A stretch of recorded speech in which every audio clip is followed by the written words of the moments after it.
चली तो कहानी कुछ और हुई। कहानी का भाई पासा पंजा कहानी जो हो गई। अरे कहानी जो भाई कि राम तो कुछ लंबे सीता जी छोटी पड़ी और लड़कियां कह लगी लल्ला ओ राम ऐसो करो झुके न जाओ थोड़े। लक्ष्मण जी बेशरम होता है भैया की शादी हुई तो आराम से बैठे हैं। सातवीं सहेलियां कह लगी जवाब तो लल्ला राम ऐसो करो कि झुके जाइयो लल्ला रघुवीर लली मेरी छोटी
के सामने झुका नहीं जाता है।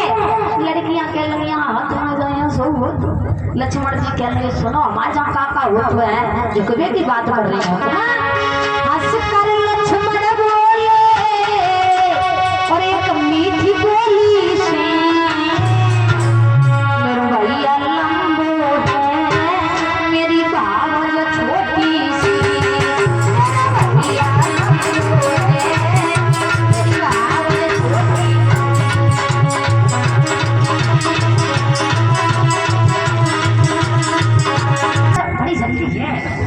बाबू के भैया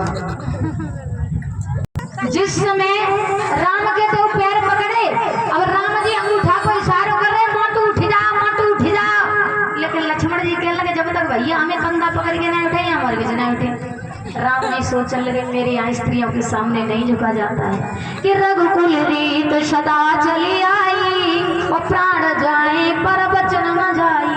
हमारे यहाँ स्त्रियों के सामने नहीं झुका जाता और अब मुझे मालूम पड़ता है कि रघुकुल रीति अब टूट नहीं आई और सलाह करी देवर हो जाए।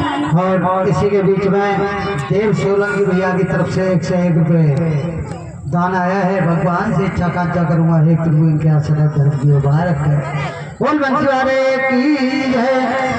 राम ने विचार किया कि मुझे ऐसा लगता है कि इन दोनों में सलाह हो गई। राम ने जैसे ही कंधा पकड़ के उठाया सीता जी को मौका मिला माला डालने। बोले रामचंद्र भगवान